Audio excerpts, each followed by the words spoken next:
Yeah, hello guys, welcome again to this my YouTube channel. Once upon a time, 4 years back, we used to post content on urban and regional planning here on this channel. So we just went for a break and started posting social activities on the same channel. But we're back again fully on posting urban and regional planning. So if you're liking content like this, I'd like you to click the subscribe button and the notification icon to get notified whenever we're posting video right here on this channel. So today we want to refresh where we stopped. We want to refresh on regional planning, where we look at regional planning from the angle of subjective and objective perspective, which are the two angles that we are looking out from. As you see, that's very dark man used to post content on country development, how to make the country better, moving to regions to assist in infrastructure, alleviating poverty from some region in Nigeria. So we'll be using Nigeria as a case study to carry out this tutorial on this channel, and we'll be carrying out some projects on this channel. So let's brush up on regional planning. So here are certain components we need to look at while carrying out regional planning. The first component we're looking at today is the demographical structure. That is one. Then we look at regional spatial structure.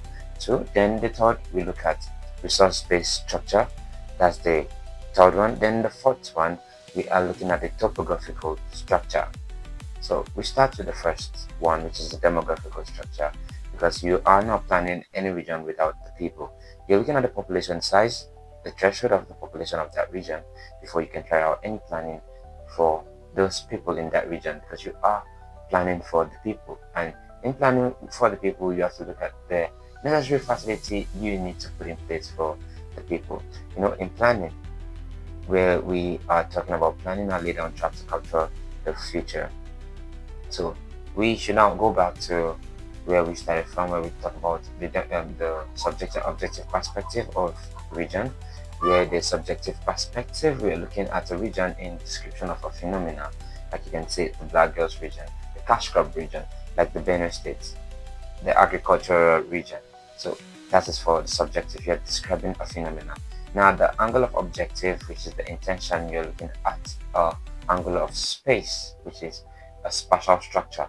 You're looking at the angle of the parameters of a certain region. You're looking at the spatial structure, that's the angle of space.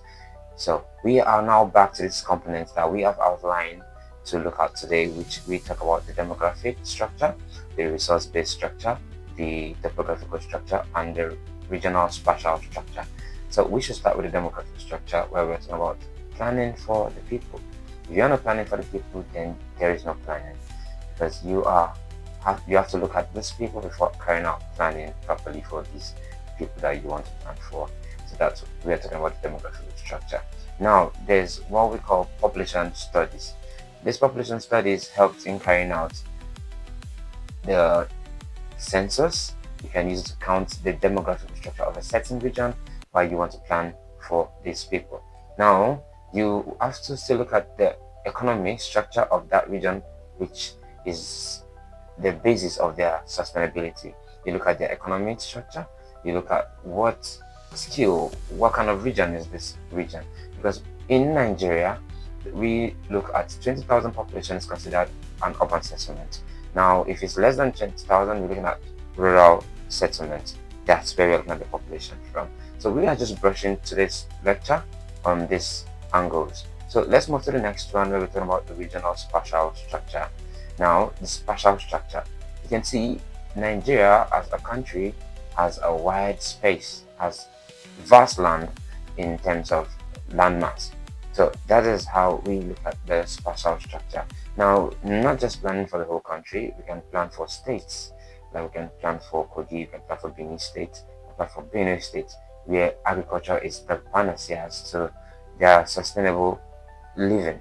So that is for the angle of the spatial structure. We will also come deep into all of this in our next tutorial. So that's why you have to stay tuned on this channel and click to the subscribe button so that you can be getting contents like this on this channel. So we look at the spatial structure already. Now let's look at resource-based structure, which is the third one. Resources are pivotal to development. All regions develop through their resources. As you can see, Nigeria is endowed with resources. Here in Nigeria, we have all the elements you look out for in Nigeria. So resources are pivotal to development. A region which is blessed mostly in solid minerals is the Nasarawa, which is the home of solid minerals. You can get lithium, consite, lapidolite lithium, spodumene and lithium, and so many of these resources that we are actually talking about. In our next tutorial or subsequent time, we'll be posting content on natural resources and management on this channel. So that is for the resource-based structure. So you have to look at the resources of that region, then you now know the strength of the region.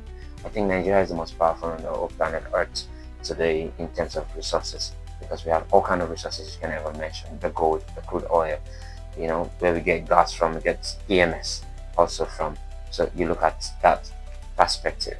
So we now move to the next, where we're talking about the topographical structure. Yes, you have to look at the topographical structure of every region while you're planning for a region. The ups and downs, the hills, the valley, and the mountains. These are the angles you have to look at. Because when you want to run a circulation for a region, planning for access road, accessibility to farmlands, accessibility to residential homes or commercial regions, you have to look at where to site this region. Is it accessible?